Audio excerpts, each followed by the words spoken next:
We're going to call this meeting to order. We'll start with the flag. I pledge allegiance to the flag of the United States of America and to the republic for which it stands, one nation, under God, indivisible, with liberty and justice for all. Thank you. Thanks, everybody. We got a kind of a robust agenda tonight. We're going to switch things up here in a moment from our normal order of business. We have a few presentations, but before that, we'll start with our first public comment period. If there's anybody from the public that'd like to comment. Yes, Steve. So I have a couple of things to mention, one of which is talking about speed up on 295 coming into the village. I have not talked to the town yet, but I plan on doing that to try to get the village and the town to sponsor, to write a letter to DOT or to the DOT to get a transitional sign from going from 55 to 40 to 30 into the village. It's the only entrance into the village that doesn't transition from 55 to 40 to 30. I'm almost making sport of it by now, watching people coming into this village speeding at 55 or plus. I don't have a radar gun, but it is unbelievable, coming in and out.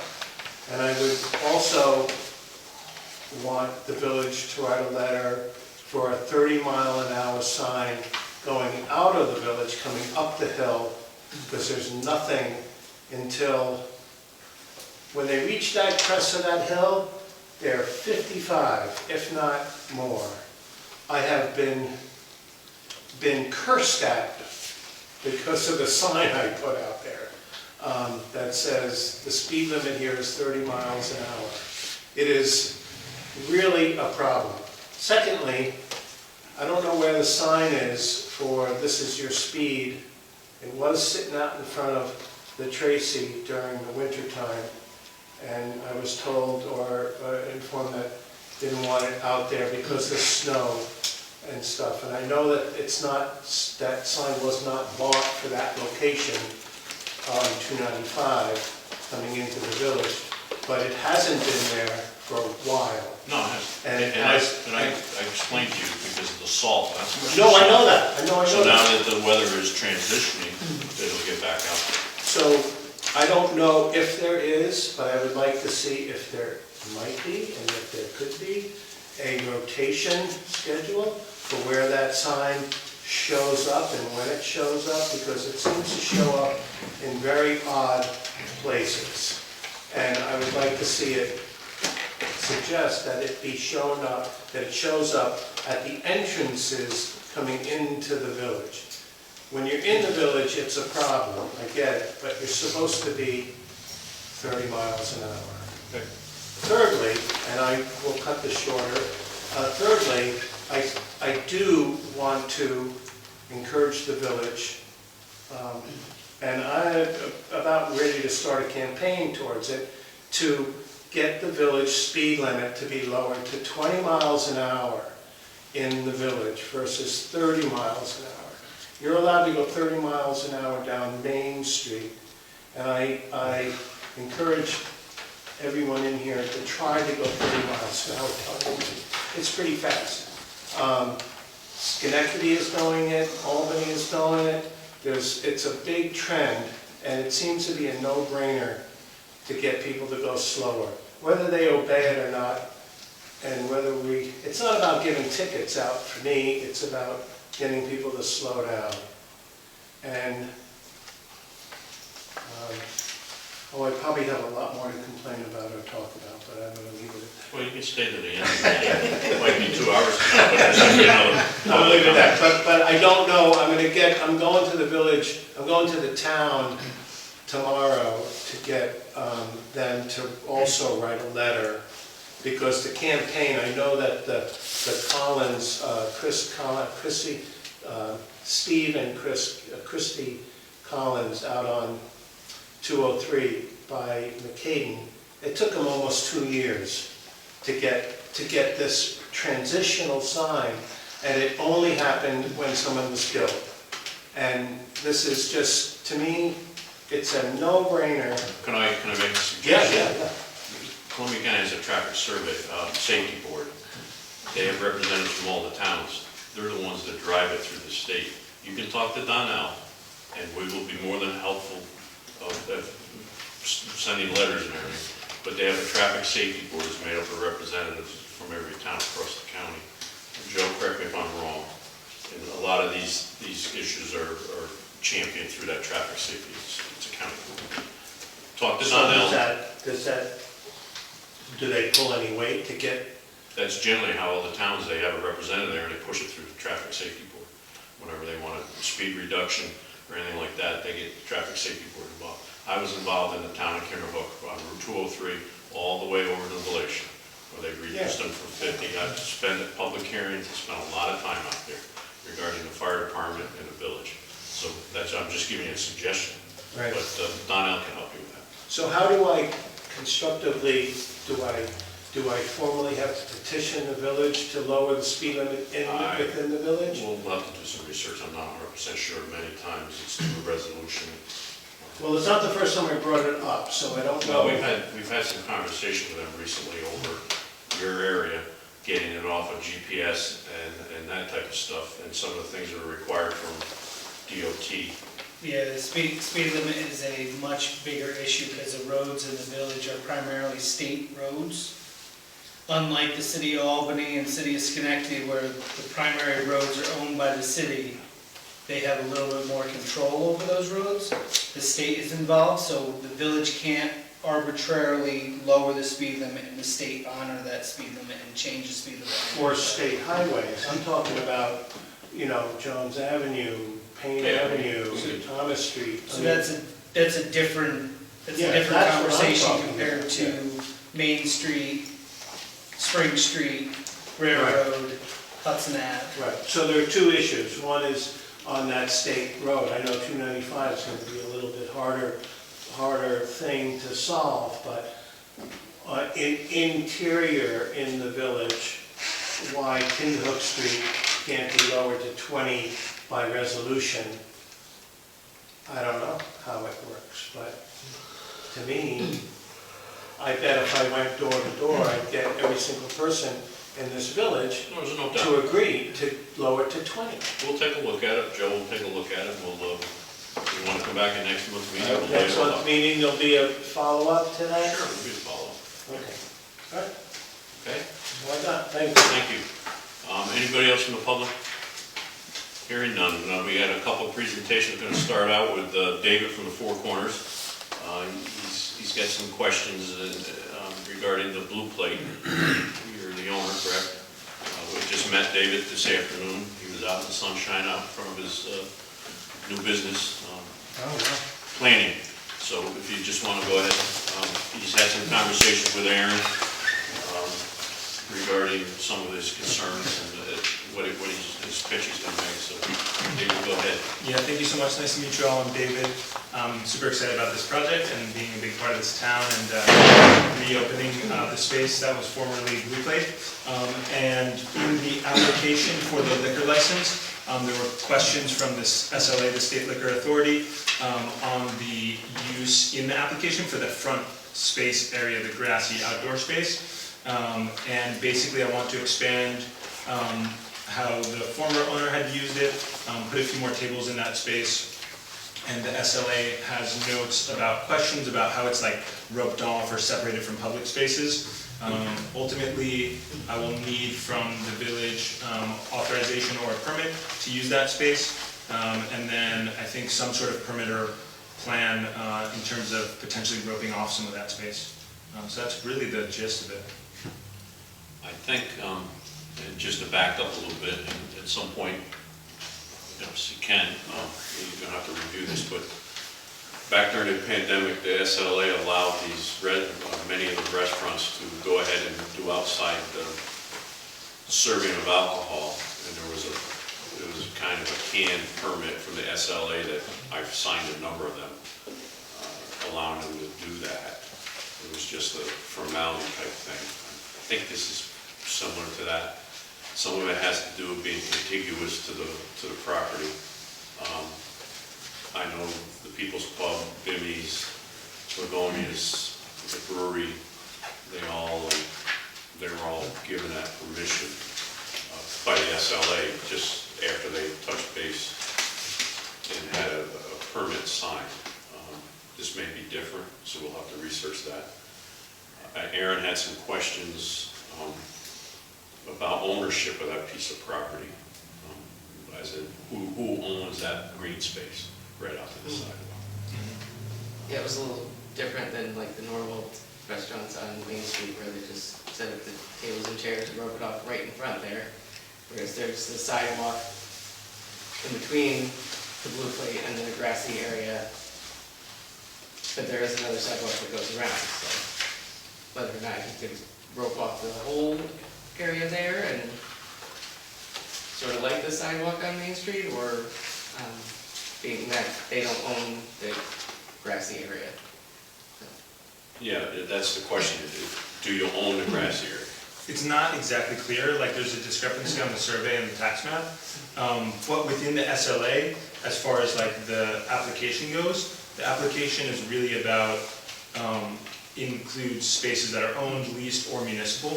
So the permission from the village, I think is like two kind of separate issues. The permission can be given in any of those situations. And then, yeah, the question of like how to rope it off is a combination of like both ownership as well as just like what makes the most sense for the village and for the people that are walking through that space and what kind of feels the best. Yeah, the sidewalk around the outside we walked every day, it's all ADA compliant, so that wouldn't be roped off.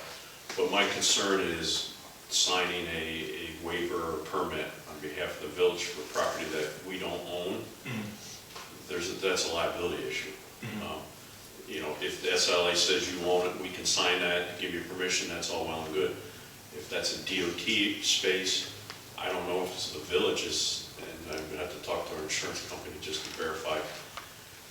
If SLA says you can do this, I wanna make sure for the liability reasons that we're covered. Yeah, absolutely. It would probably be advantageous to get a survey and find out who owns the property. I don't know how much of a hurdle that is, but then there wouldn't be any question. Ken, do you have? Yeah, This is Ken Dower. based upon the survey, you have a survey at this point? you I said? do, yeah. And based upon that, assume that correctly, my name, would you be serving alcohol on land that you understand belongs to you, or do you have tables and be serving it on lands that are outside your property? Yeah, so theoretically there is, like you're saying, the potential that it's municipal space. So then it would be serving alcohol on municipal space. Would be, that's like, Yeah. SLA will approve that? Yeah, in this advisory, which is this 20241, which I can forward along, Okay. is about adding these contiguous municipal spaces. So in the same way that like the sidewalk in front of the People's Pub is not owned by the People's Pub, they're serving alcohol there. So they are, authorized by the village, I assume, like you had mentioned. Yeah, during the pandemic, Yeah. I'm assuming that SLA just carries that forward. Yeah, absolutely. And so that's also probably why no one else is looking at this, because no one's currently filing new applications. And this came out last April. So I assume there are no new applications maybe since then. So it's, Not that I'm aware of. yeah, it's probably why it's the first. So I would suggest maybe forwarding that information to Aaron and Ken, and we'll take a look at that on the SLA side of things. You guys have already been in touch? Yes. So, yeah, if he's just sending that to Yeah, him, sounds good. I can be in touch with you too, we'll just try to sort that out. But, okay, now, how much of it would be on what we think is village land or DOT land? Yeah, well, assuming that grassy area is not part of the property, then it's basically that grassy area. The whole grassy area? Yeah, Does the survey show most of the grassy area is not with the property? correct. Okay. Yeah, but it shows like the majority of that center walkway, the space that divides, as being part of the property. It's a little bit unclear, and then it's not consistent with the tax map. Thanks, Max. Yeah, and I'm also not super familiar with those as topics. Offhand, do you know if the property seems to be owned by the village or by the state? That part I'm not sure. Right, Yeah, we'll figure it out. yeah. All right, we'll keep plugging along, and, you know, again, I was happy to meet with David, and it's always nice to see somebody coming in and reestablish a business that was a very good, solid business. There's a lot of people out there that can't wait, and I know you've got great plans, and hopefully we can work with you and we can get this solved. So again, stay in touch with Aaron, and we'll do what we can. All right, sounds good. Thank you. Appreciate it. Okay? Dave LeVeaux, we're gonna have a conference call apparently. Yeah, let me give you a little background on what this is all about. Community distributed solar. We started looking at the firehouse. Excuse me, David, if you gotta go at Okay, any time. appreciate it. Yeah, thank you all. Appreciate it. Nice to meet you. Thank you. We were looking at the fire department's electric bills, which were going up and up, and trying to find out why. And in doing research, we came across this thing called community distributed solar, which, as an aside, I have personally at home. And basically what it does is give you 10% savings on the electric bill. I don't have a personal stake in this for the village. I'm not making any money on it. I just think it's a no-brainer for the village. What you do is sign a contract with one of a number of community solar providers, and we're going to have a conference call with one who will explain it in more detail. You don't put up any money. There's no cost to you, to the village, or anything. Everybody should have it personally. Even renters can have it. So I have someone we're going to make a conference call to right now, who's one of the providers. I'm not endorsing him. There are others. He's just one that I've come across that's easy to talk to and send some information along. So his name is Zev. Do you have a conference call? No, we don't. You can do it on my phone? Yeah, that's fine, if you wanna come up to the table. Yep, I'll do that. Just want to get him on the wire here.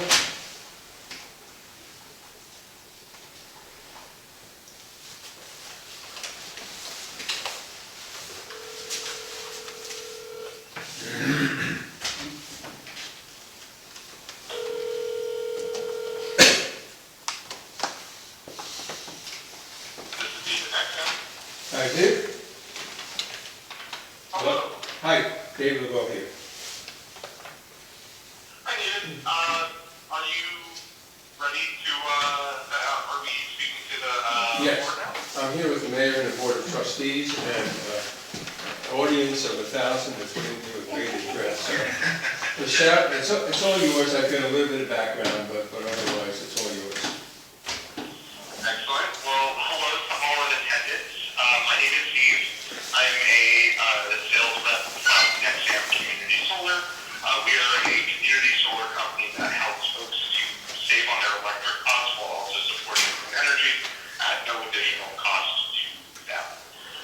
The way our program works, as I'm sure you may have looked over some of the materials already, is that we connect your account to some of our panels. Each meter number will be receiving its own agreement to look over and sign should you choose to move forward.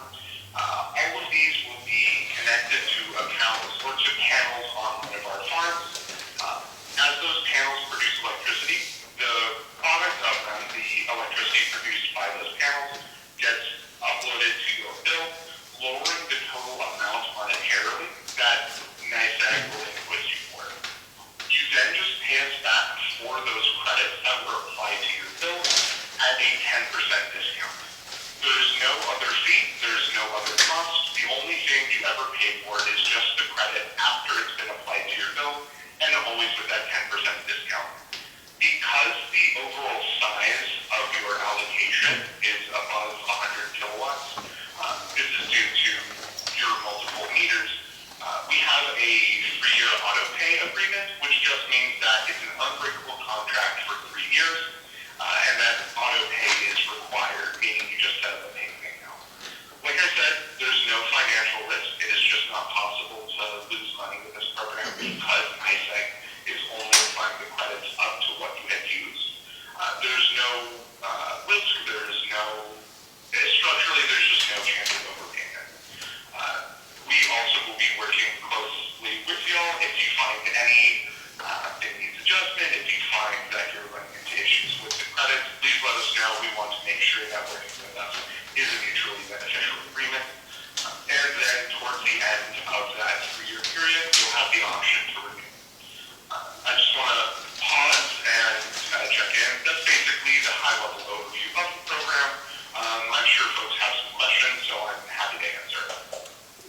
this is John Howe, the mayor. Can you hear me? Nice to meet you, sir. Again, cost, I guess maybe I missed something there. What's the cost to us? The cost to you is just whatever credit gets applied to your bill, you pay 90% of that. However, that's instead of paying the full amount. Any dollar we produce means you do not pay NICEAG that dollar, and instead you pay us 90 cents. And that would be a 3-year unbreakable contract? Yes, sir. How many solar farms do you have? Well, in New York alone, upwards, I know in New York it's upwards of 40. We're across multiple states. You can see a full list of our farms if you go to nexamp.com/projects. You can see the full list of our farms, and we're always constructing more. Do you have any in Columbia County? Off the top of my head, I don't know. I do apologize just by nature of how many farms we have. I just can't know that off the top of my head. It's possible, and you would, but also I'm not super familiar with the geography of New York, so you would probably have a better chance just looking through the list of farms we have there. But I can also double check on that, but I wouldn't be able to have an answer for you until tomorrow. That's fine. Where are you located? I myself am based out of our Chicago headquarters, but we also have our original headquarters in Boston, but we have satellite offices in numerous other states that we operate in. Do you have any other contracts with any municipalities in Columbia County? I don't know that we have any with municipalities in Columbia County, but we work with plenty of homeowners associations, and this is just across the organization and across the Northeast. We work with other organizations, we work with other municipalities. It really, a lot of the time, the key thing is that if their customer or if their utility provider is the company we work with. But yeah, we certainly do work with them. Because of the structure of your accounts, because they're all broken down like this, or because it's each one has its own agreement, it's a very standard procedure where we just operate the same way we would as if you were just a consumer with a much larger, or with like a very large obligation. Just by nature of how many you have, it just puts it into that 3-year range. So you're familiar with the Village of Chatham's accounts?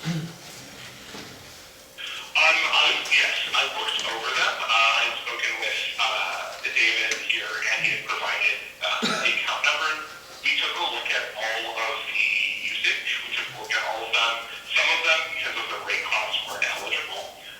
But the ones that are eligible, I've already drafted up agreements for. So what would our annual savings be? Great question. Let me pull up my little list here. Basically, as I'm pulling it up for a rough estimate, you can anticipate saving about 10%, so about a month to a month and a half's worth of electric cost over the year. The reason we can't specify a specific amount each month is it's just going to depend on how much is generated each month. But as time goes on, you build up a credit bank, which slowly gets applied. So eventually, over time, you just see that you end up saving consistently through the year. But let me pull up those numbers for you. Here. Do you have any other questions? I'm going to defer to the board if they have any questions. We have a very robust agenda, so we'll move it along. Go ahead. Absolutely, yeah. I don't want to take up any more of your time than we need to. If anybody's got any questions? I do not. No, I'm good for now. I'm good. Sounds like we're pretty good right at the moment. They have a project in Cloud Rapids. There is one there, may not be this company. There's a- It is, It's Sam. under their company. Oh, it is? Okay. There you go. I'm just going through their website. It's like Southport Road. Yeah. Hey, I've got some things I want to ask, but not now. I mean, Yeah, no, it's, we're going to have to do some follow-up. We're not going to make a decision on this. Give us a chance to digest.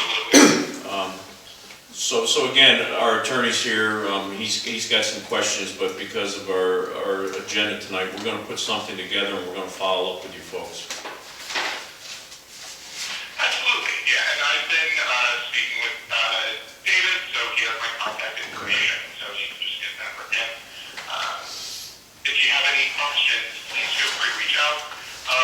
Right now, just a very preliminary, and I'm still not done fully, but it looks like we anticipate you saving over $1,500, and this is across all the accounts together. And that's just in the first year. Obviously, the longer it goes on, the more that will be saved. Perfect. All right, I appreciate your time.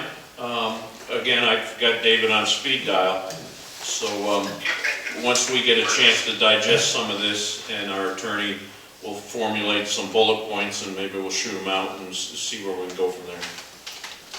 Absolutely, I'll be looking forward to it. I appreciate you all taking the time and listening to me gab on this Monday evening, but I will let you get back to it. I hope that the minutes are concise, and I will look forward to hearing from you all soon. Thank you very much. Thank you. Absolutely, y'all have a good night. Thanks. Let me just say a couple things. There are other providers, so you don't necessarily, but most of them say 10%. I did see one that's at 5%, so. But on my personal bill, it says right on it, 10% guaranteed. The other thing is, I eyeballed what I think the savings are much more than he estimated. If you look at Brookside, if you look at the pump station, fire department, I think there'd be quite a bit more in the levy district. Yeah, we'll take a look. Okay. Thank you for your time. Do you have the contract? Do you want it?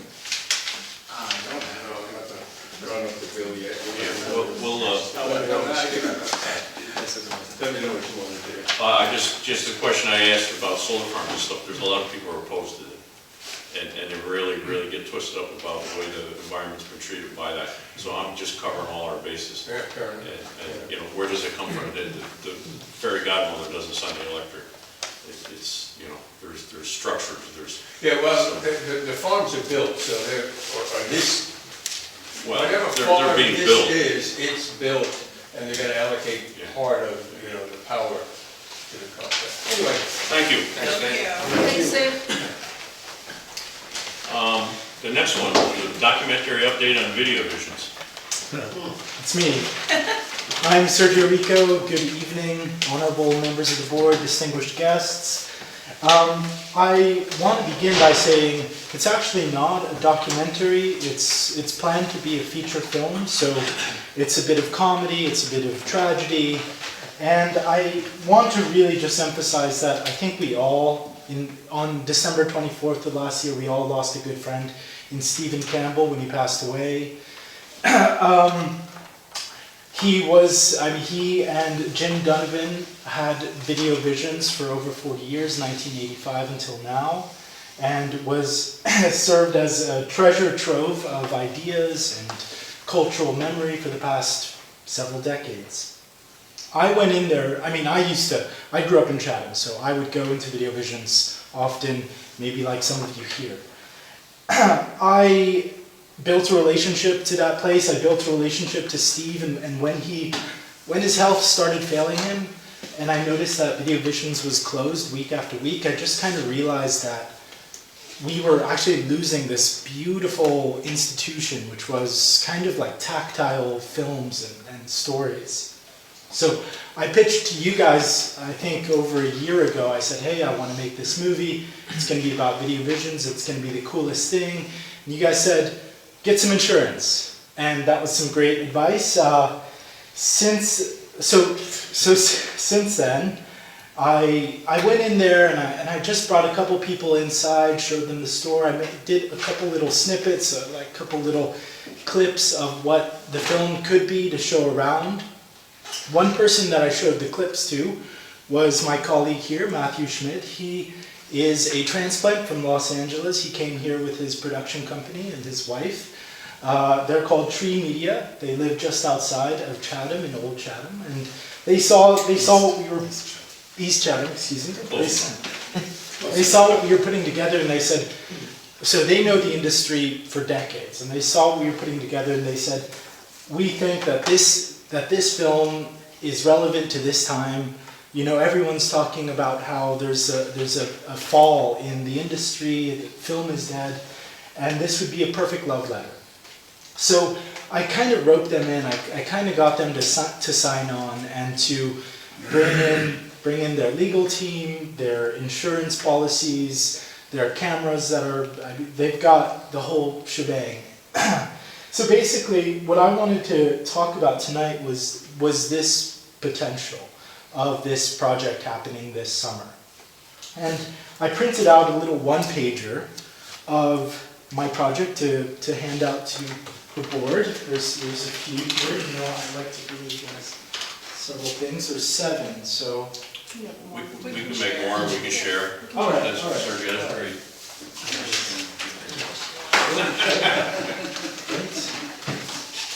Sure. Thank you. So it's really. I would love it. Yeah, Aaron, I can share if you got extra. I just want to make sure Chief Alessi gets one because he's the one that's going to be doing the permit. Yes, of I'll course. give you ours. So at the end of this, as you know, the last, if it was a stumbling block, was the insurance, but there's an application process. And we can revisit your old application and ultimately the chief will review that. Sure. As we did before, and I don't think there were any issues with it. It was just that insurance.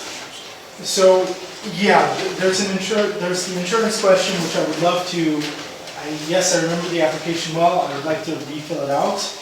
Additionally, there are two questions and topics I would like to discuss, and one is since this does plan to be kind of an event, kind of a feature film event where we have costume and makeup, and we have an old 1980s Porsche that is going to be featured.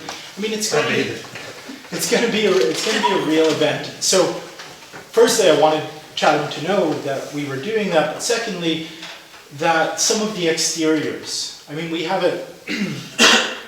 there's a chance that I can contract this sort of techno crane that I've already talked to CSX since we're so close to the tracks and all that.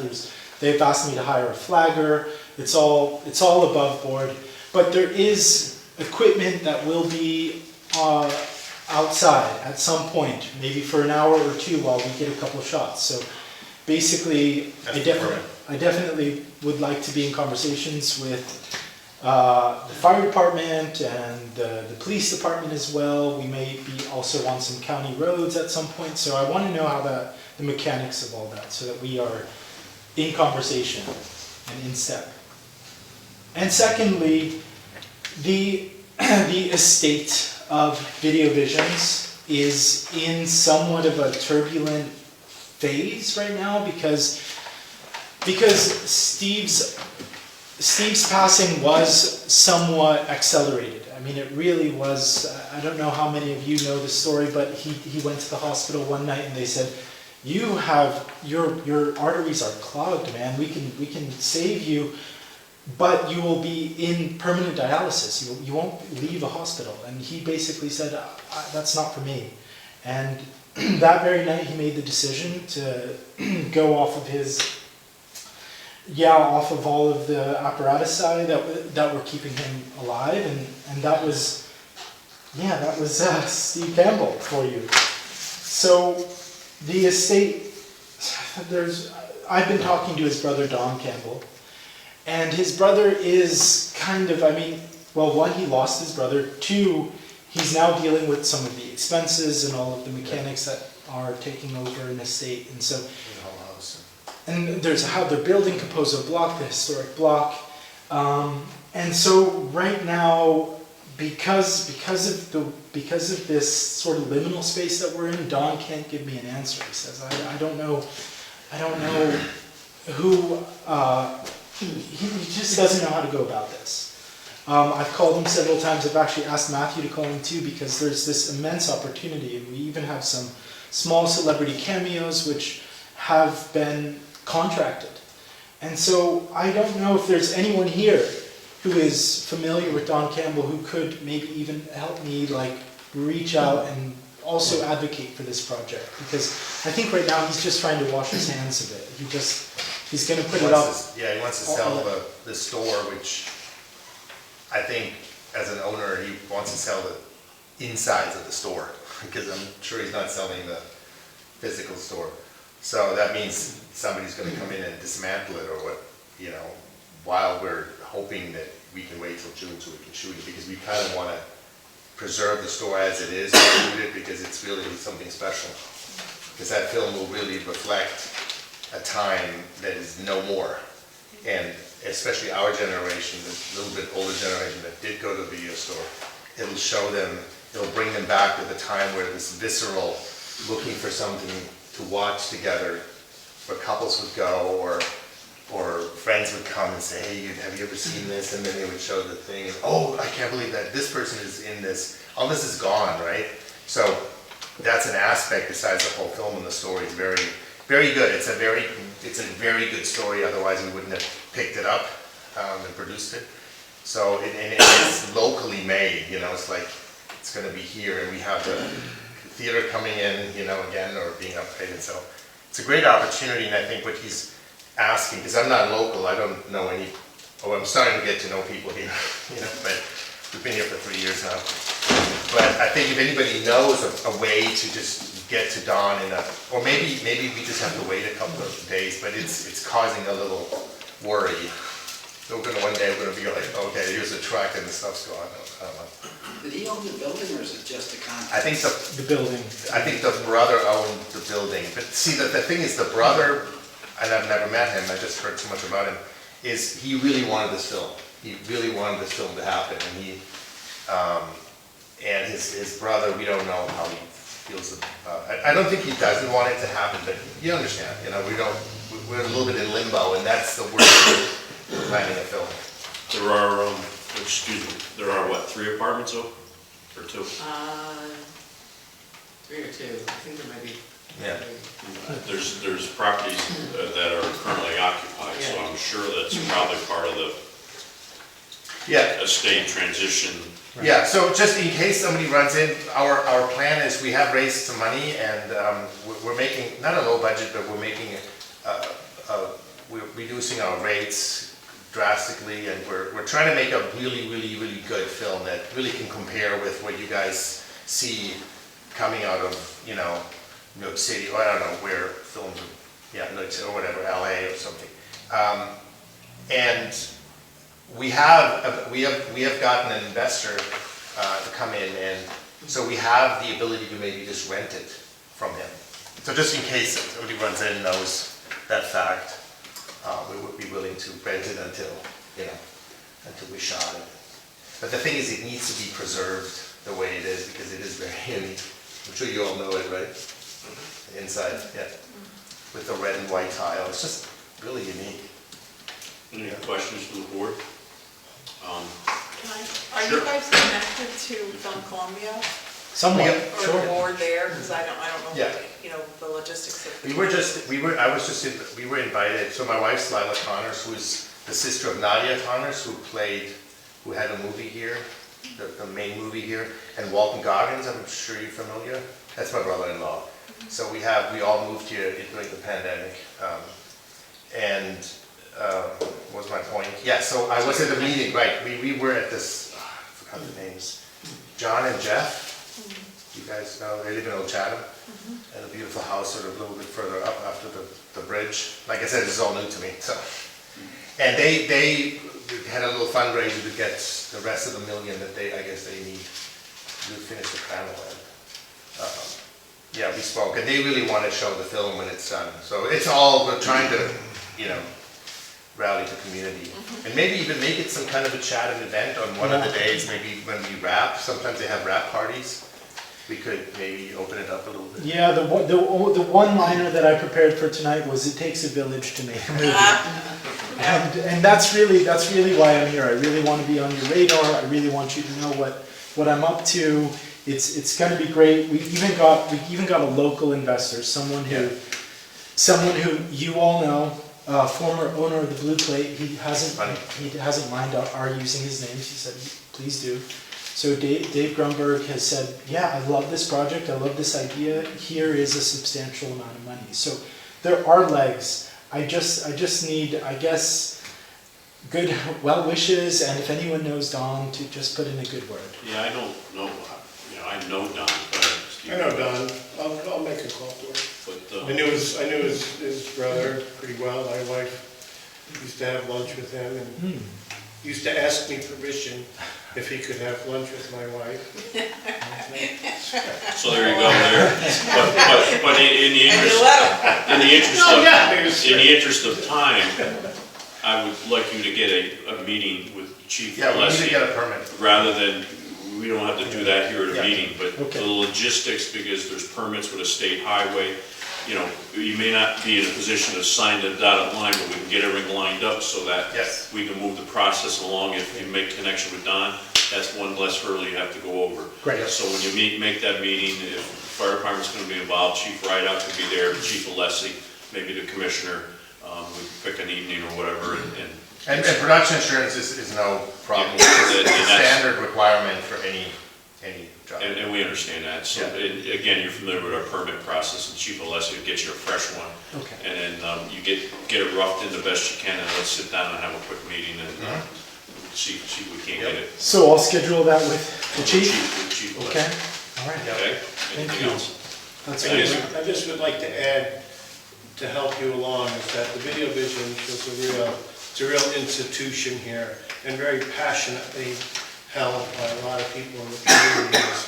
My kids grew up at Video Visions, Yeah. and we, so there's and as you know, since you grew up here too, so there's a lot of that. Yeah, I mean, it's funny, I mean, I don't want to stop me, because I know you have precious time here, but it's an interesting thing, because we went to the bank, Community Bank, and Donna and Christina, they both, when they heard it, that we're doing this, because they know that we're producers, or we make documentaries, and we do the film, they were like all excited and said, wow, so there's also an excitement to contribute to the film, maybe even not fund it, because I don't know what to do with, but somehow, be a part of this film.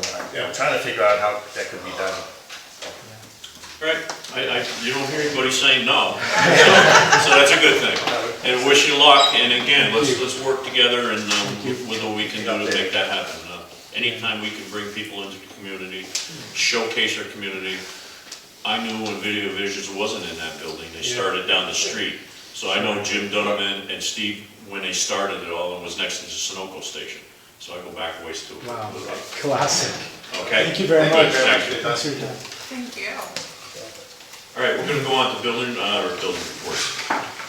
We're gonna go on to department and committee reports. Thank you. Aaron? Yes, so I had 3 permits issued, 24 new complaints, 22 of them were sidewalk warnings, one of them was remedied already. 1 title search, 5 certificate of occupancy, certificate of completions issued, a couple of them were expired permits, 2 permitted inspections, 31 complete inspections, $669 in payment received, which includes 1 sidewalk fine. Okay. Just a question, and I'm gonna ask you tomorrow, because I'm thinking about it now, my mind won't be there tomorrow. The grease issue down at the plaza, did we do anything on that? Did you write any letters or? No, Something we have. the day that Bill had came back, I think you were there, he said to hold off on like an actual notice of violation, because they had already remedied it before we even. Right, we're gonna have a conversation tomorrow, just to tie to Is that. that a reoccurring, is that the same place that? No, no, we're not sure, it's kind of hard to pinpoint sometimes, because there's 3 or 4 people in there, but it's not so much the 1 or 2, it's the property management companies responsible, they own the building. So we'll go after them, the property management company can go after their, so instead of chasing 3 or 4 restaurants, we'll just go to the property manager. So we'll have that Are conversation. they also responsible, it's the same place where the lights been out? Yep, yeah. Can we, I don't know, where are we? I emailed him again last Thank week, you. and he said, again, last he heard that the electrician was sick, but the parts were there, so he was gonna find out what's going on with that. It was crazy. I mean, there are little kids running and it's just so dark in the karate place. It's the only light that's out. Thank you. Who owns that now? Hampshire companies? Yeah, she's got a direct line to him. Yeah, this Peter, we need to contact there. But It it's cost him a not lot of money on this trip before he even got to if there was gonna be a fine. I mean, they had to have a contractor come in with back trucks. Yeah. So I'm sure that they are gonna be a little more on the stick because that cost them some money. And it wasn't on our property, No. so. All right, anything else for Aaron? Hearing none, Chief Alessi.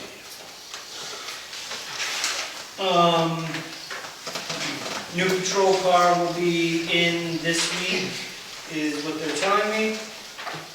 We're doing our yearly CPR training this weekend, as well as I'm doing CPR training this week with office staff.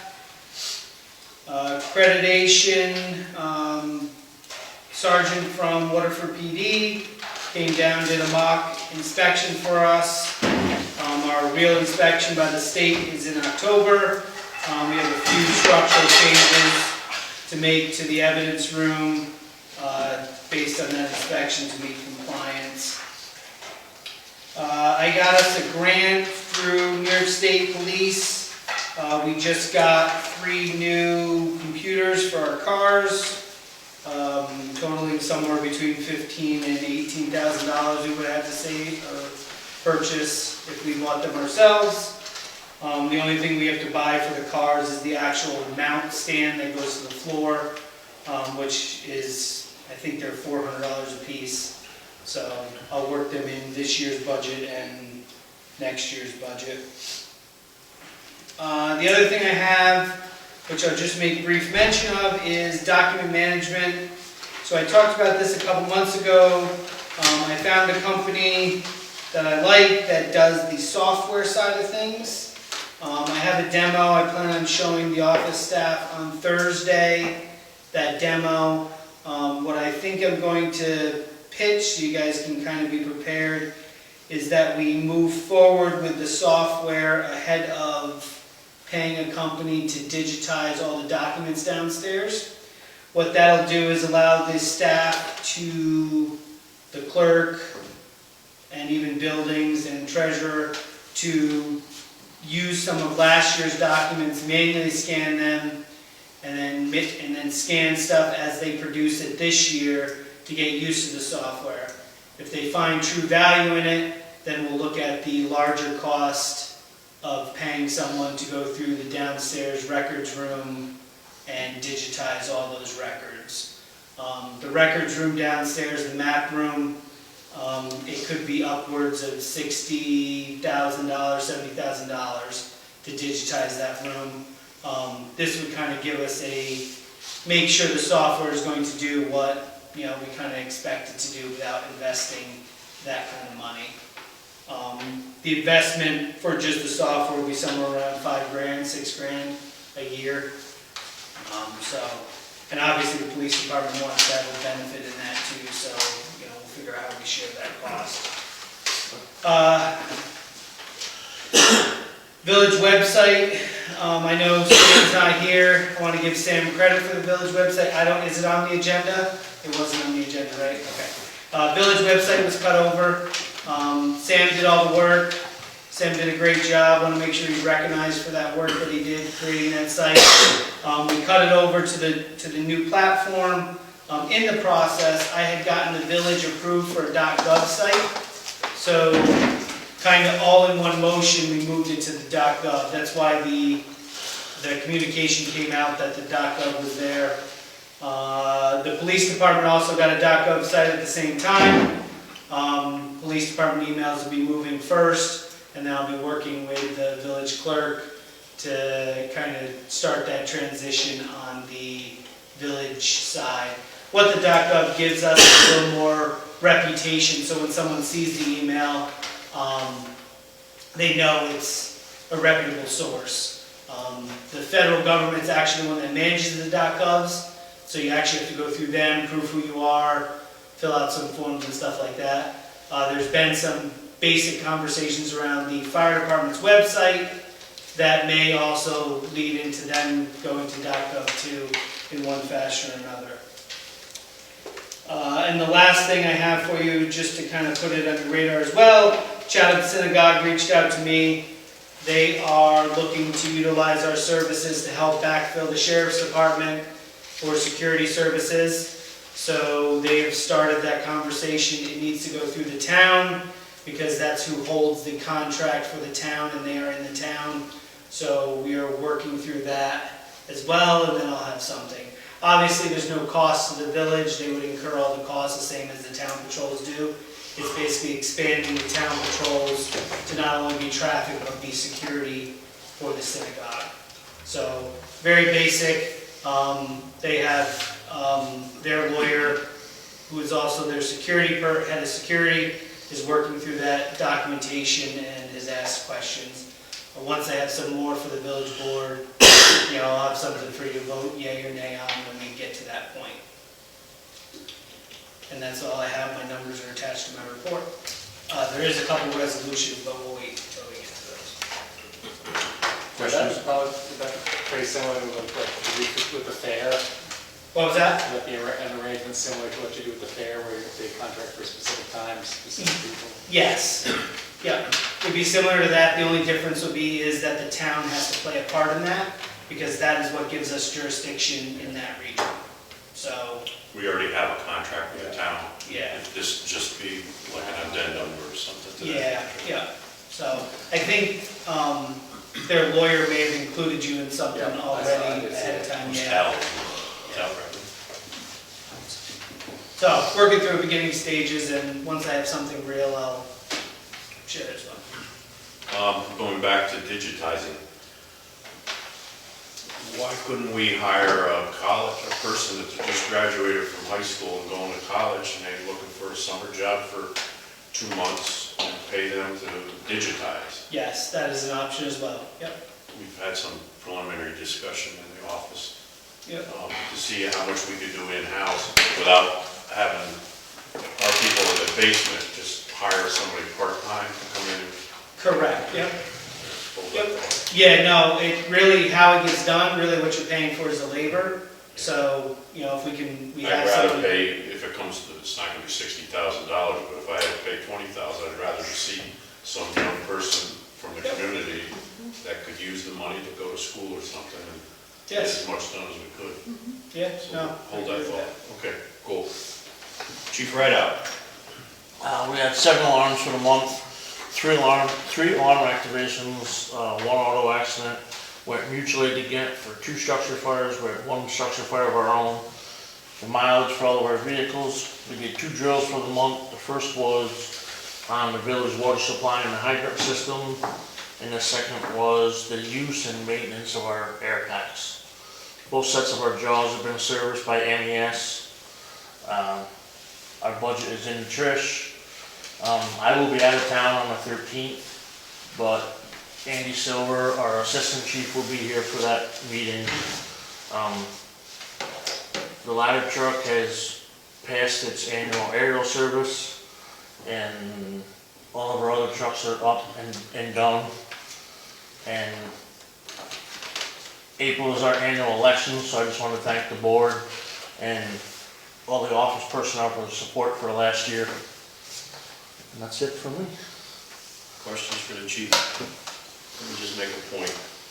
You said 7 fires in February? Is that what you just? 7 alarms for the month. Yeah, We've had 8 alarms since Friday. yeah. Yeah, We're running 2 or 3 calls a day. we've been hammered So since when Friday. the chief stands up in a monthly meeting and says it's been pretty quiet, we tell him to sit down, because we haven't stopped running since. On another note, just an FYI, if Dave LeBeau is authorized to do certain things, tell him to call me, because he's not calling here to change the time for a workshop meeting on behalf of the fire department. I didn't even know that. He didn't say that to me. And he said that he wouldn't come to the meeting, but he could talk to Trish on the phone. That's what he told me. Yeah, well, he did, and he's wanted to go first, because he couldn't be here. I don't think he's in that position to be able to do that. No. Just so you're aware of that. Phil's not here. I did talk to Phil. Talked to Phil at length. days. They just started 2 weeks ago, you know, Jason, you were aware of that, we got a letter from Jason. Jason decided to go sooner than later, anyhow. So there's just the 3 of them at the moment. They've replaced 60 cellular water meter endpoints in the last, what, 2 weeks, last week or so? 2 weeks. They've knocked off 60 of them. They're knocking them off like you can't believe, which is putting us in a really, really good spot. You just saw we ordered new trash cans for the main street. They put them out today, if you haven't seen them. They look lovely. Desiree had some money left over in beautification, and they sat down and said, let's get rid of those green cans, which we were going to do. They came to an agreement on which ones. They ordered them in the afternoon, they were here the next day. We got 9 of them. I did have an outside person that said that they would pick up another 9. I don't know whether that'll happen, but if it doesn't, we'll pick up more in next year's budget. Also, today, we ordered 3 new picnic tables to take the place of these wooden ones. We're going to the metal with the rubberized coating, whatever it is. We've got a couple of them out there now. I think we're going to put 2 here. Whatever Desiree, she says 2 out here. They wanted 3. They wanted, Trish's part of this, they wanted umbrellas, and then there's something about a hot tub. And jacuzzi. But anyhow, they're going to put 2. Okay, put it under the window here, nobody. They're going to put 2 out here and another one down at the gazebo. So there'll be 2 at the gazebo. There's 1 over by the clock tower, and there's going to be 2 out here. They look a lot nicer, a lot neater, and they're maintenance free. And we had the money in the budget, so that's cool. They've been doing, they got caught with a lot of snow plowing here. Took a heavy hit on the salt this last storm with the ice. I had to just keep battling, and I know from my years of experience, the 1-foot snowstorms are easier to deal with than 3 feet of ice and slush. So they've been pretty straight out. As we get a little deeper in here, we'll talk about a resolution to hire a part-timer, which hopefully will transition into a full-time laborer's position. Phil came like screaming through the door on Thursday. This guy just showed up looking for it, and he says, I want to hire him. It's like, whoa, whoa, whoa, whoa, wait a minute. So Friday, Trish sat down with him, and they interviewed him, and Phil says, can you start Tuesday after the meeting? And the guy's like, I want to make money. Well, if you want to make money, you got to be here. So we'll talk about that here in the resolution. But Phil's, you know, they caught a little breath here. They were doing it's the water main breaks, 2 feet of frost, the snow, then losing a member. They seem to pick things up. This weather's giving them a little break, and it's really helping on their attitude. And you get wore down at the end of the winter. So that's it from Phil.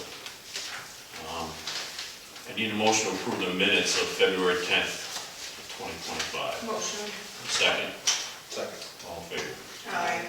Need a motion to approve the minutes of March 3rd, the special meeting for Garden Homes. Motion. And a second. Second. All in favor? Aye. I need a motion to approve the February 2025 budget actuals. Motion. Motion. And a second. Second. All approved. I got a letter to read, ordinarily. I should have done this earlier, regarding Garden Homes, because we do tape. I'd like this, it's going to be part of the record, obviously. So I'll read it, so just bear with me. This is a statement on the settlement and conclusion of litigation with Garden Homes Management Corporation, 5th Garden Park LP, in relation to disputed backfills for water and sewer use at Edgewood Acres Mobile Home Park. In late 2022, village personnel discovered that water and sewer bills issued by the village to Garden Homes Management Corporation's 5th Garden Park LP, the operators and owners of Edgewood Acres Mobile Home Park, have been based on incorrect usage measurements, calculations for Edgewood Acres, and greatly understated. Upon further investigation, it was found that such erroneous billing was the result of events that had occurred years earlier and had been going on for over 10 years. After extensive investigation into the history of such miscalculations and the factors responsible for it, the village subsequently issued upwardly restated invoices based upon recalculated uses at Edgewood Acres in and later in August 2024 commenced the proceeding to recover payment in accordance with the revised bills. Due to factors such as statutes and limitations, the village's ability to recover full rebuild amounts all the way back to the origin of the problem is limited.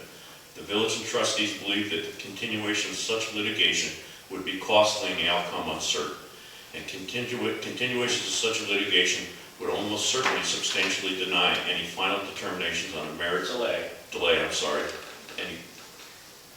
Substantially delay any final determination on merits and any monetary recovery by the village. Therefore, the village of trustees determined, after careful considerations of the merits of the proposed settlement agreement, that it is in the best interest of the village of Chatham and its residents to resolve and settle the dispute in accordance with terms reached between the village and Edgewood Acre parties. A settlement agreement has been reached and ordered by the court concluding the matter. Under the terms of the settlement agreement, Garden Homes Management Corporation will pay the village of Chatham a settlement amount of $1,619,448, with an initial payment of $800,000 followed by installation payments adjusted for interest. Going forward, the water and sewer rates to Edgewood Acres will be set at 1.25 times the rate for users within the village, lower than the current multiple, but remaining at a premium to in-village rates. In addition to ensuring the certainty of recovery, this settlement agreement provides two substantial benefits to the residents of the village of Chatham.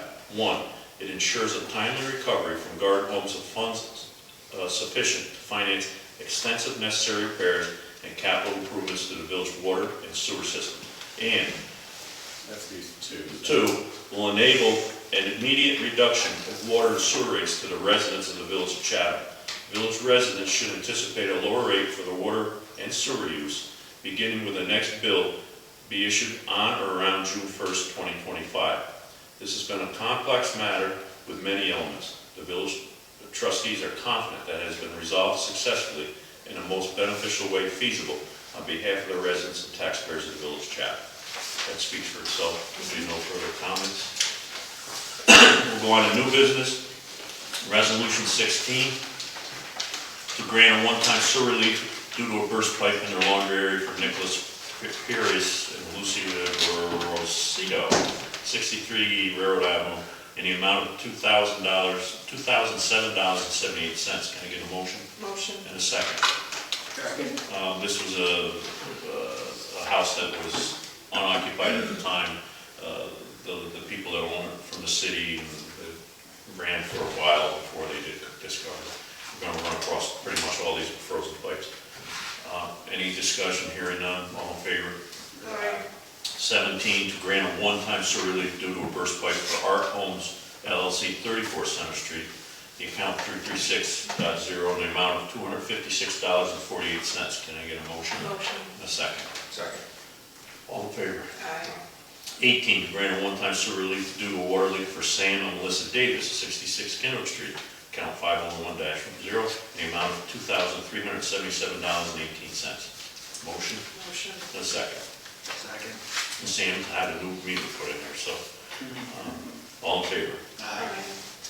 Resolution 19, to grant a one-time sewer relief due to a burst pipe in the basement of Black Point Associates, 21 Center Street, in the amount of $266.66. Motion? Motion. Second. Second. All in favor? Aye. Resolution 20, to grant a one-time sewer relief for a water leak due to freezing and improper adjustment of precautionary drip for C7 Rentals LLC, 3537 Hudson Avenue, account 87, in the amount of $683.87. Can I get a motion? Motion. And a second. Second. A little side note to this person who owns this said that many years ago he was told to leave his water running when it was going to be cold, and that's what he did. Left it running. He didn't turn it off. But the point is, somebody told him from the village to do that. All in favor? Resolution 21, to hire Johnny Mayello for DPW position of temporary part-time labor at a union contract rate of $19.36 an hour beginning Tuesday, tomorrow, March 11th, 2025. Motion? Motion. And a second. Second. Apparently what happened is Johnny's from East Chapel Canyon. What's he, 20-ish, early 20s? Yeah. He he was looking for a job, went to the town again, highway department, they weren't hiring, they said, touch up Phil, he may be hiring, and Phil talked to him and brought him right in here, made him sit down and fill out an application and interviewed him, and he seemed like he wants to go to work, he said all the right things, and rather than belabor it, and Phil says, I need somebody. The last few processes we've gone through, Indeed, we had probably 25 people that responded back when we put it out there before, and nobody showed up for an interview. 3 or 4 out of the 25 said they'd be here, they gave them appointment dates and times, and never showed up. So this kid came in, maybe we'll make up for it. All in favor? Aye. Resolution 22, I'm not going to read all that, but these are amendments. This has to do with the water meter cellular upgrade project. We basically agreed to about $60,000 over a course of a period to do this. It's not just the cellular endpoints, which we're doing now, but it's also the meters. But you can see where we're going to, revenue line 914 is increased by $17,870.70. Appropriation expense line 83402, transmission equipment is increased by $17,878.70. And the budget line 917 is reduced by $17,878.70.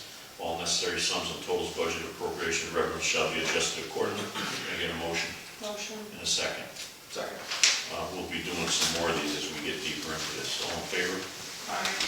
Resolution 23, this has to do with the water municipal well assessment, mandatory redundant water source. Again, we're going to remove some money from revenue line 914. It's increased by $2,100. Expense line 83404 is increased by $2,100. And budget line 917 unappropriated is reduced by $2,100.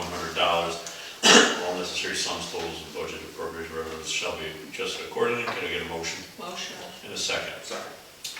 Before we get done at the very bottom here, we'll talk more about that redundant water supply because it didn't go as well as we would hope. All in favor? Aye. Here's another one for the same thing. Again, we're reducing or increasing the revenue line by $1,737.12, and we're reducing the unappropriated unreserved fund balance by $1,737.12. Can I get a motion? Motion. And a second. All in favor? Aye.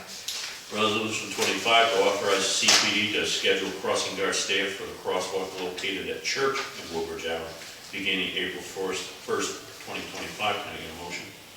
Motion. And a second. Joe, just bring us up to speed. Yep, so same thing we talked about last month. This basically just makes it official that we're going to do it. So we're going to put a crossing guard at that crossing on Church Street right by Stewart's. Yeah, so we'll run it out for the rest of the school year. If we figure out that it's not something that works, we can reassess before the September next school year starts. But this will finish out, so it'll be April, May, and June. So we'll run for the 3 months into the spring and summer. Okay, any other questions? Hearing none, all in favor? Resolution 26, to create 5-minute only times parking drop-off zone Monday through Friday, 2 to 6 p.m., using 3 parking spaces on Park Road in front of the Morse Memorial. Will require an introduction of local law, public hearing, and enact the following month. Can I get a motion? Motion. In a second. Second. I got some questions. This is going to be directly in front of the Morse, not across the street. Yeah, so this one's the start of that. I think I take too much to do the other side of the street. I don't want to listen to it. Yeah. So I think this is gonna hurt anyway, but at least I'm doing due diligence, or we're doing due diligence to at least provide an option for them as long as they're coming the correct way. I don't have a better solution there. There's, The problem I see, and I'm okay with this, but the parents are coming from the school to come down Kennewick Street, they're still gonna park across the street. So I think it's gonna have to be enforced. Somebody's gonna have to sit down there and tell them they cannot do that. correct. And there's gonna be crocodile tears. The flip side of that is there'd be bigger crocodile tears if we used parking places on the other side of the street, because I had some attorneys in some of those offices that begged me to put parking stripes in there, which we did. Yes. And if I took 3 of those spots away, Yeah. they got your phone number. Yeah, so, again, I'm trying to come up with an option, where, I don't know what else to do there. This is kind of, at least making the steps out front an option for them to stop at and drop their kids off. Yeah, because somebody's, it's a matter of time, somebody's gonna get whacked. Yeah, they're basically doing the same issue we have with the school. They are running across the street. I just, again, like you said, you weigh the two, those business owners across the street are gonna be impacted as well. I don't know how we remediate that, if there's an option to remediate that. So this is the start. We figure out if this works. If it doesn't work, then When does the Norris close for the summer, or do they ever close? I think their hours during the summer change, because their after-school program right now runs like 2 to 6 or about that. Yeah. So I believe when it comes to when school gets out, I think they do some daytime programming, but they also have the park that I think most of that programming happens at. But again, I have to, And what about the basement daycare? Is that year-round? that is year-round. But those are younger kids. The parents don't drop them off in the middle of the street. You don't throw them out of the car? Correct. So these are the school-age kids that are coming out of the school. So the daycare, typically those, which they'll get a benefit out of this at the end of their day to pick up the kids in the daycare.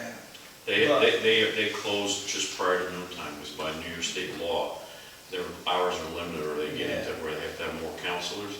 So they keep it reduced from like 8 AM to noon time. They cannot be open past noon time. That's part of their permit process.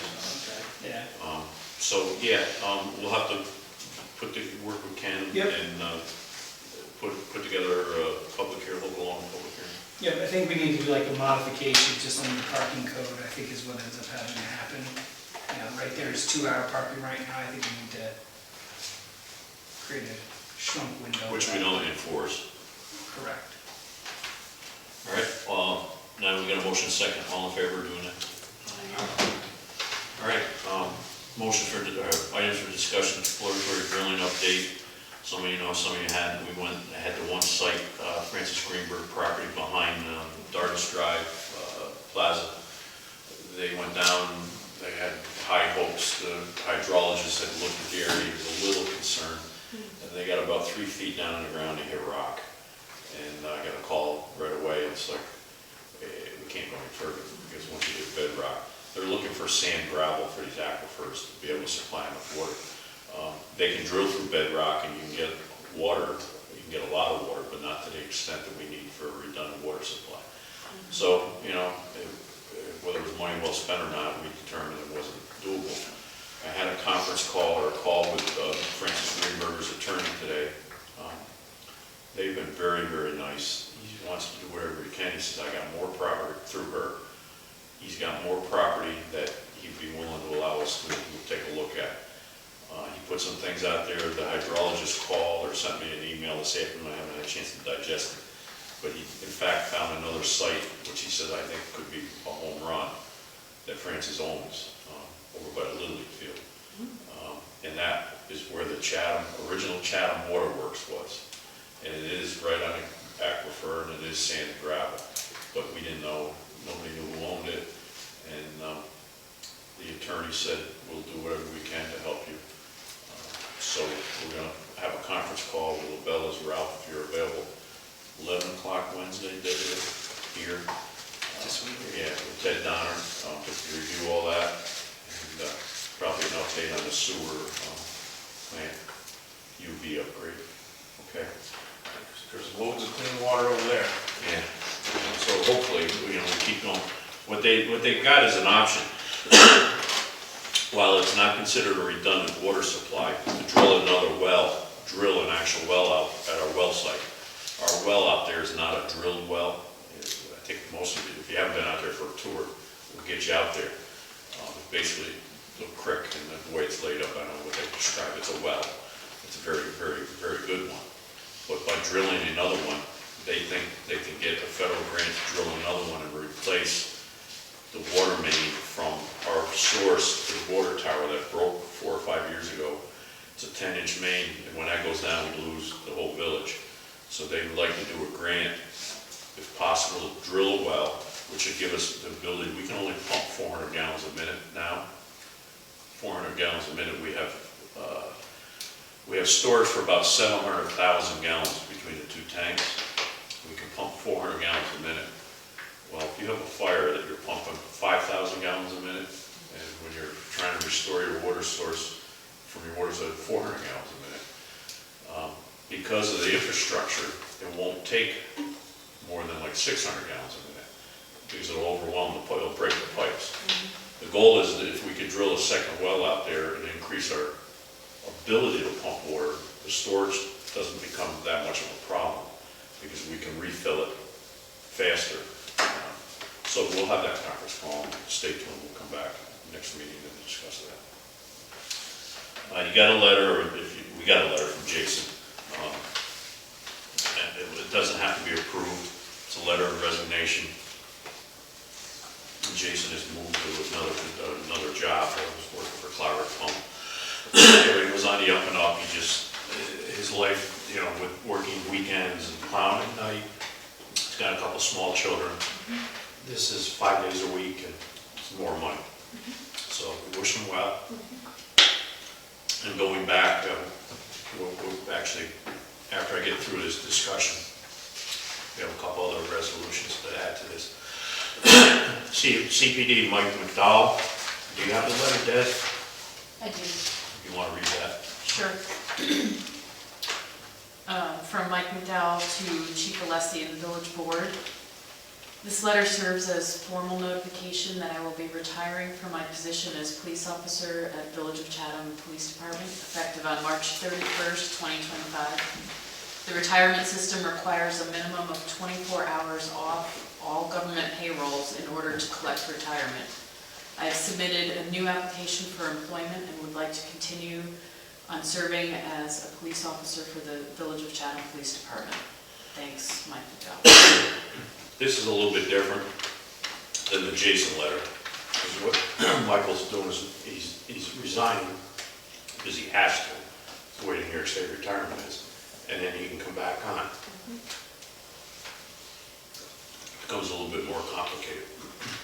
When I worked for the Thruway Authority and I retired, I had to resign my position with the county fire coordinator for 1 day. And I was reappointed the next day. This case, things changed a little bit, and I'll let Chief Alessi explain why. I don't know whether we have to have a resolution to accept this letter, or we don't have to accept the letter, but there'll have to be a resolution to rehire Mike. There's a bit of, I'll say differences on how that, it was done in the past. The police officer retired, he was brought back on the next day. Joe, you want to explain what goes on now? Yeah, so under the New York State's Professional Policing Act, that was passed, I think it was 2021, requires that any new officer that get hired, goes through a rigorous background check. That's what defines those new standards. Mike, because his hire date was before 2021, he was grandfathered in. In order to be rehired, he has to go through that same process. So the same process that a new officer goes through, he needs to go through in order to be rehired, and he has to meet those same standards that a new officer would meet in order to be rehired. So you have to be interviewed, we have to document the interview, he has to go through a background check, a complete background check, we have to document the complete background check, and then there's other pieces of that, physical, the psych evaluation and things like that, that also apply to that standard. So yes, there will need to be a resolution later on to rehire. Yep. But that background check needs to be done first in its entirety, and then the board can act on that. We're thinking that might be a little while out with everything that has to happen. Yeah, typically it takes me about 7 days to do a background check. How many? 30. So, And that's saying that all references and all prior employers are responsive. That tends to be our biggest issue. I want to ask Ken though, regarding his letter of resignation. Is there some way we should act on that, or we should just wait and act on, because he advises us resigning on that date with the intention of coming back. So we just wait for all this information. If it's all positive, then we just resolve. As officers of a municipality resign in writing, they can set a date up to 30 days in the future. But it doesn't, resignations don't require any acceptance. That's the prerogative of the person doing the resignation. So, but there is a time frame. You can't resign 60 days out. So this is an effective resignation, and once it's submitted, it becomes effective. It can be withdrawn with permission. So if there were any reason to revoke it, or if the timing needed to change or whatever, it can be withdrawn, but with permission of the entity when the resignation is being made. So right now, it's going to become effective, what, the 31st? If there really isn't anything to do after that, I don't think, because there isn't a resignation. Right now, he's still an employee, so there isn't anything to be done on the back end about bringing him back on. So right now, it's just on track for his employment to end on the 31st, unless there's some other reason arises to change that, which he could request a revocation, and your approval, they could do that. But otherwise, it's just on track, and that he's going to cease to be employed as of the 31st. And anything else by coming back will have to be done separately, I think. Okay. All we can do is resign. Okay. That kind of puts that in perspective. Go ahead, Pete. Quick question. You mentioned in the rehiring or hiring process, psychiatric evaluation, that you can include a poly with that too? We don't typically do polys.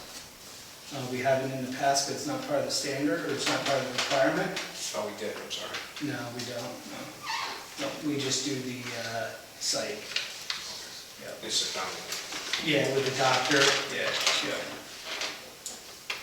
Des just asked, none of this is in executive session because we're just talking about policies and practices that you do. Correct. This is standard, any officer that gets hired goes through this process. Yeah, it's not a negotiated or contractual issue. No, it's not about, you're not discussing the findings or facts about each particular Correct. person. Just the process. Just the process, yes. The last question I have is, once an officer retires and starts collecting his retirement benefits, we don't pay into that anymore, correct? Correct. That's. Yeah, I don't, This is the first officer that's retired under me, so this is the first time I'm going through this process, so. Yeah, I believe he can't, I believe his calculation is gonna be final. So Correct. that he can't add into it again. right. Yes, yes, So we don't- that I do know. You can't, once you retire, you can't start a new process. Like you're retired, you can't start adding to your retirement again, like if you rejoin. Right, I could report it that they're working, but it's not It doesn't retirement, because there's an out. Yeah. Also, when somebody's retired, they're limited, they're capped at how much they can earn. Exactly. Correct. He can't work here long enough to make that cap. He'd have to work 16 hours a day every day because, Yeah. I think the cap now is like 35,000. Yeah. So, I don't know if he had, Yeah, he's if not- someone might be employed in one, Sure, if he was working for Yes. another, like a government school district. district. Yeah, he can't, you're absolutely right. Yeah. All right, there was an item for discussion, and I really don't want to get into it because Phil's not here. And Desiree, help me out. the plaza down here, there's one main meter for the whole plaza. And apparently, there's a laundromat going in, and they've been asking Phil about possibly putting a meter just for the laundromat. There's some question because it's managed by a management company. I don't know where that really lands. Do you have anything else to add to that? The village has one meter for the plaza, so we send out one bill that covers all of the plaza. I don't know if the owners of the plaza then bill each of their tenants and get reimbursed. I have no idea about that. I believe there are meters in each of the spaces, not owned by the village, owned, maintained by the owner of the plaza. They may break out the usage that way, but I'm not sure. But we only bill the plaza. And when, is it Fetzer? Yeah. For the laundromat, when he started looking into it,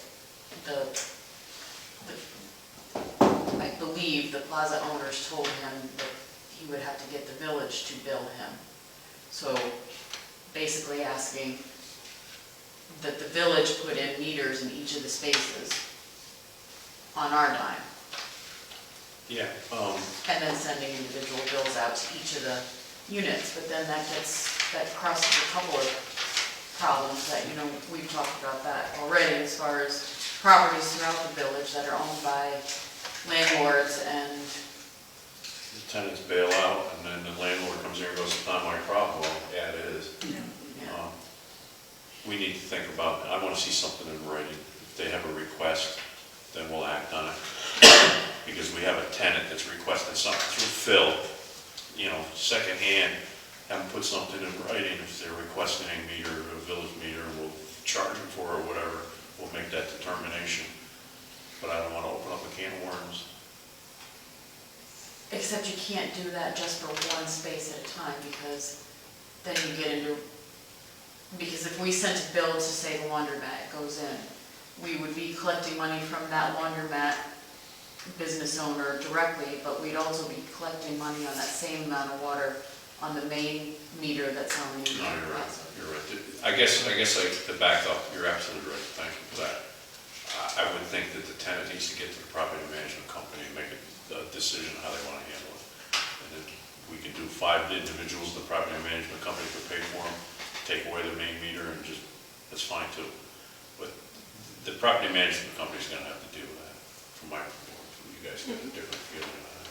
Just my take. But if but then it's still the property's owned by the plaza, so who's ultimately responsible for payment of the... Yeah, why should we be chasing tenants? They are now, right? They're The plaza is, yes. But if the village provides meters in each of those spaces and then bills the tenant for each of those spaces. No. Yeah. My understanding is tenant is going to the property management company and they're saying, go to the village to put a separate meter in. Property manager, yeah. Yeah, we can't do that. Just the way the makeup of, I guess what I'm saying is if we did away with the main meter, and put just 5 separate meters in. Oh, and send all those bills They all to get, plaza, or, yeah. Yeah. Okay. But I don't know whether we want to do their work for them. They're in now, they're reading meters and divvying it up. Why can't they just continue to do that? But again, if they want to make a case, either have somebody come here or get us something in writing because we're speculating and, Or what, I don't know if it would benefit them, but could the plaza owner purchase like the new meters, more accurate meters, to be there to track usage, but not necessarily to bill? Like you can set these meters to read or not read, or bill or not bill. Yeah, I guess we need to have Phil come back in the morning or something, or we have in a minute, and get a better plan. All right? And there's been a laundromat there previously, in that plaza. I don't remember a laundromat. Years ago, 25 years ago, when we first moved here. Well, Chapa was there? Fresh supper, yeah. I don't remember. Yeah. I can remember video issues, but I can't remember. Yeah. And that was a lot of. You didn't probably have to use that laundromat, we did. All right, that discussion will continue on. We're not gonna go to executive session. John, before we continue on, because I know you're on, met with the fire chiefs, Okay. Melanie and I. Yep. Talked to the fire chiefs, went through their reports. And so we're gonna need to, gonna come to you, Melanie and I are gonna come to you for money to further the study that we can build on, that the fire department came up with, and the village, I guess, came up with a number of years ago before the pandemic. So we need to have something in here next meeting where we can discuss the amount of money. Next month's too late.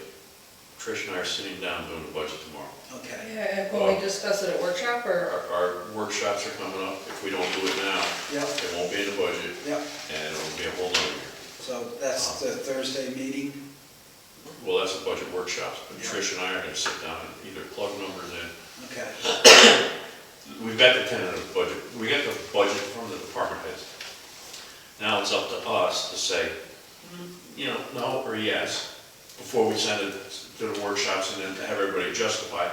And at some point, it'll go to Desiree and we have those, and then everybody will, but to go with what you're saying, I'm putting $25,000 in the line tomorrow. Okay. And you don't have to talk about that. Actually, I just penciled in an hour ago.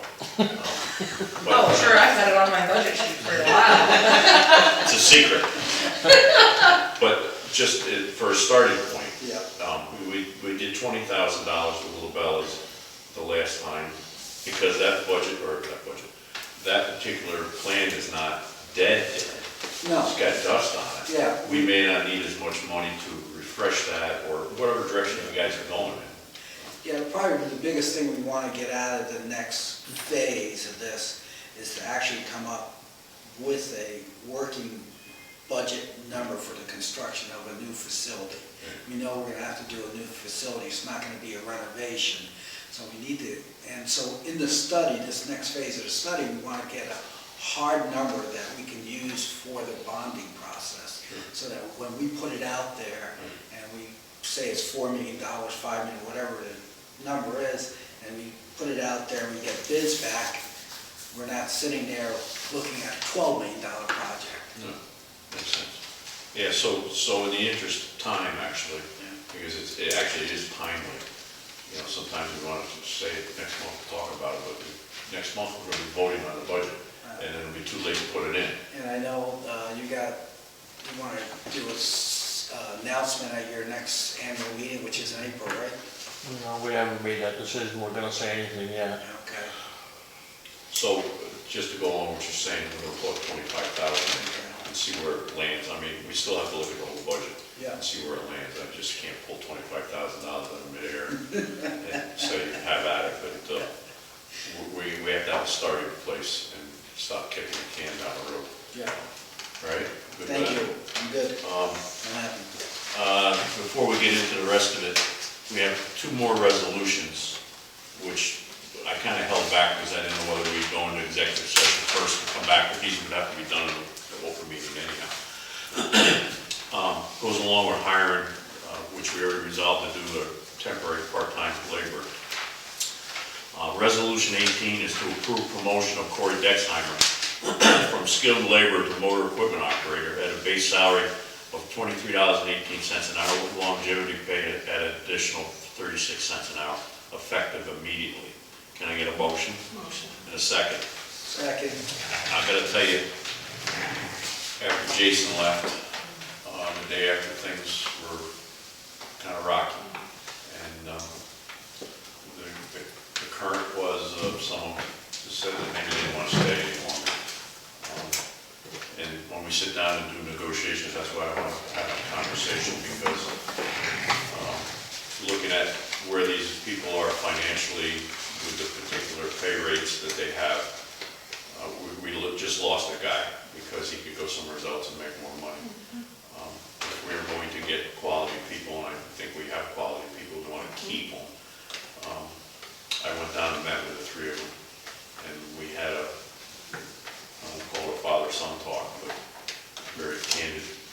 conversation, and they had told me, let me have it, and they just needed some wiggle room. They didn't think they could see anything till after the contract, and I think we can do it now. It's coming out of this budget. We have the openings, so why wait till June or July? And you know, so we got done with the meeting. It was very productive. I talked to Phil the next day, and he says it made a big difference. That, and shame on me. Sometimes you don't feel valued, and I told him I give you more money.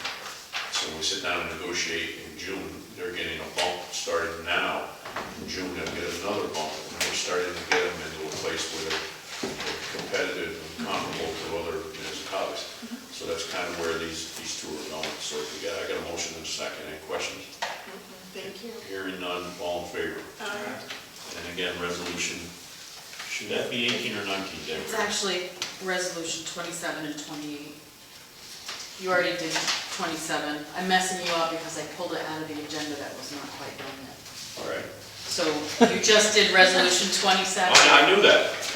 And the next one's 28. Okay. And if it helps, those guys already qualify for those positions. Yes. So, okay. So the same thing, I get a motion, or actually to approve the promotion of Kyle from labor to skilled labor at a new base rate of $21.22 effective immediately. Motion? Motion. And a second to go along with Trish was saying. Second. Kyle, you had to have 2 years in to move up from labor to skilled labor, so he already met that, and Corey also meets with the qualifications. All in favor? Aye. I'll go back to meetings. And this gets a little confusing, so Desiree will try to plug the numbers in. And these are statutory benchmarks, so some of these dates are not negotiable, but the workshops are all set. I encourage anybody to be here to see what the dates and times are. This Thursday. On the 20th, the tentative budget after the workshops, if we go back and tweak it at all, has to be filed with the clerk and the trustees by the treasurer. So Trish will file it with Desiree, who will send it to everybody. This makes no sense, it's redundant, but this is how it's laid out. The clerk keeper records to present the tentative budgets with any changes to the trustees at a special meeting, and the date and time for presentation to the tentative trustees. Now, this isn't a public hearing, it's just handed over. So here's the dates that Desiree, we've been looking at. I'd like to do 5 o'clock because this is probably a 10-minute meeting. I'll do any time, but the 25th, 26th, or 27th, I don't have my calendar in front of me, but Monday, Tuesday, Wednesday. that's the dates that, and not everybody has to be here, but I need a quorum. I'm sorry, you're saying you're looking at the 25th, 26th, 27th? Yes. We need to schedule that special Yeah, meeting. Yeah, but it's not on this one, right? It's not plugged in yet. Okay. Right there it is on the bottom of the paragraph. And if we really need to do the 24th, I can make it work. 5 o'clock especially. So what's the best date for this particular Of the meeting? 25th, 26th, 27th? Or if you really need to do Monday the 24th, I can make it work. I'm good all those days. The only day for me not good is Tuesday. Which is the 25th. 25th, sorry, 25th Tuesday, yep. So Not- 26th, 27th? Everybody else good with that? Yep. 26th? Thursday, no, it's Wednesday the 27th. Wednesday's the 26th. All right. We're good with the Wednesday 5. at 5? Okay. Just a note on the budget workshops. Joe asked if we could switch with the fire department in case he was running late, so Andy's gonna come at 6:30. If Joe comes at 6:30, they're both coming at 6:30. That's fine. Okay, just letting everybody know in case they show up at 6:45 and wanna know why somebody else presented already. No, that's fine. They always seem to go quicker too. Yeah. Well, let me finish this, actually, I'll go back. Trish, this is the time of year where she's got to work her magic. And she's so organized, she's got everything all laid out, the budget book. Holy crap, it's right above the Bible. But she printed out the year-to-date spreadsheet for myself. I've marked them up. I sat here today. I'm looking at percentages of increases and decreases through all the departments. Quite frankly, everybody's doing a good job. Bob Patterson's going to be here for the workshop. It's always nice to have him with an outside set of eyes and saying, hey, this is where the tax rate's going. You know, this is where you're going to have to tap the unappropriated. Or so we should be able to knock this off. And I don't see any real. Actually, we just gave the fire department over $25,000 that they had planned on. So it should go quick. Organizational meeting is the 1st of April. It has to be the 1st of April. I've got a fair board meeting at 7 o'clock, so I'm being a little, can we do that at 5 or 6 o'clock? I can be here for me on Tuesday by 5. 5? 5 o'clock, the organization meeting. Again, there won't be business conducted other than we organize, you know, our next business meeting will be the following Monday. But before that meeting, the 14th, we will have the public hearing on the budget. We put it at 6:45, our regular meetings at 7. Judging from the past, there hasn't been a lot of groundswell of dissent. There hasn't been anybody at the public hearing, so I didn't figure it would be a lot of, if there are, that will just run a little longer. So that's already set. Were we going to do a public hearing on, what was it? Something else floating around my head, we were going to do Sewer rates. sewer rates. I didn't tell you that. I'll tell you now. We need to do a public hearing to change the sewer rates, but we don't even know what we're changing them to.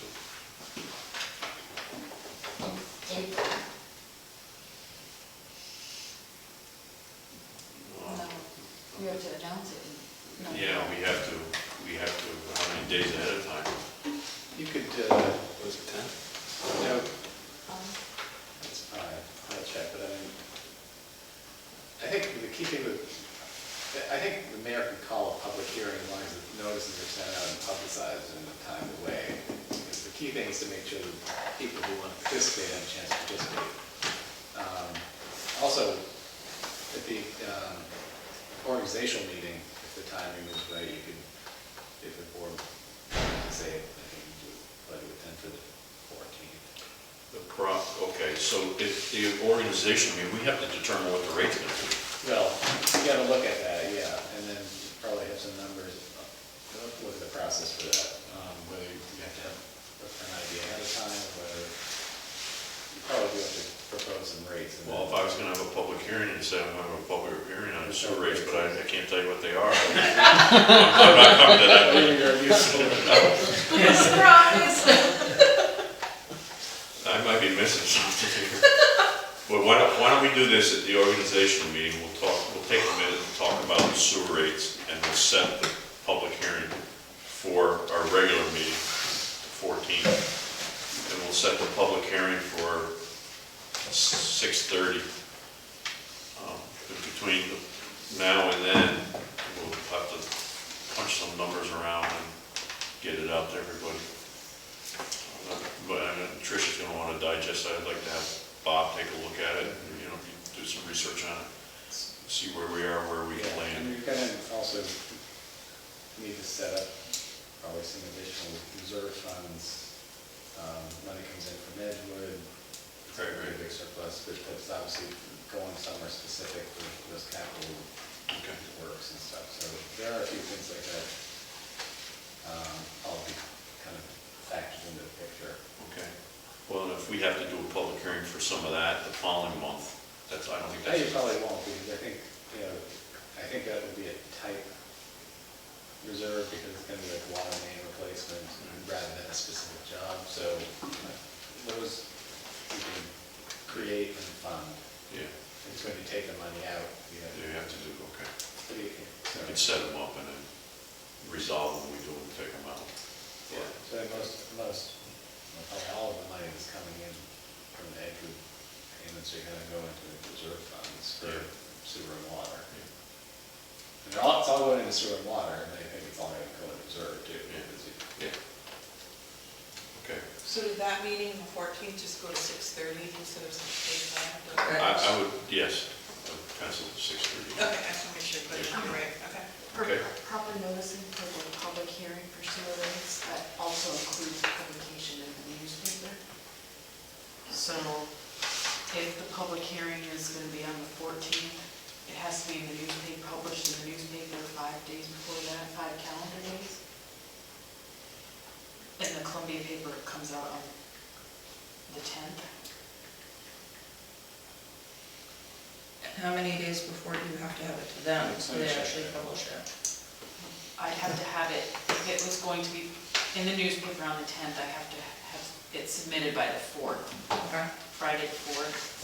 But the 10th is not, that's not 5 days. So you have to, if the public hearings are going to be on the 14th, then it has to be published in the Columbia paper. They only publish on Thursdays, so it'd be the 3rd, April 3rd.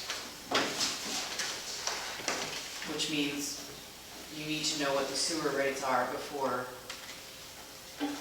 well, How many Before days the- ahead do they need to know? 5 days. The notices need 5. And how soon Oh. does Columbia paper need? The cutoff is the Friday before it's about a week before, Really? just, yeah, one day after a week. I didn't think we had to do that in the public, and the public notice didn't necessarily have to go in the paper, that we had to post it. The public hearings, they do it. Special meetings, you know. All right, that's what, okay, that's the difference. Are we good on that? Okay. The next date's the 15th, this is just a date, no, last day to pay sewer charges, avoid sewer levies on the tax bill. The 23rd is another special meeting for tax warrant approval. And again, the time, if we could do it at 5 o'clock, that's a 5-minute meeting. What day's the 23rd? For Wednesday. Wednesday. But we can't change the date on this, that's the last day we have to do this, just pick a time. You like it at 5? I do, but, That's good. okay. We'll keep it at 5. Yes. Sorry. If we could, just make sure Melanie gets all this. I know, you'll send reminders out anyhow, once we get it, so everybody's calendars can be.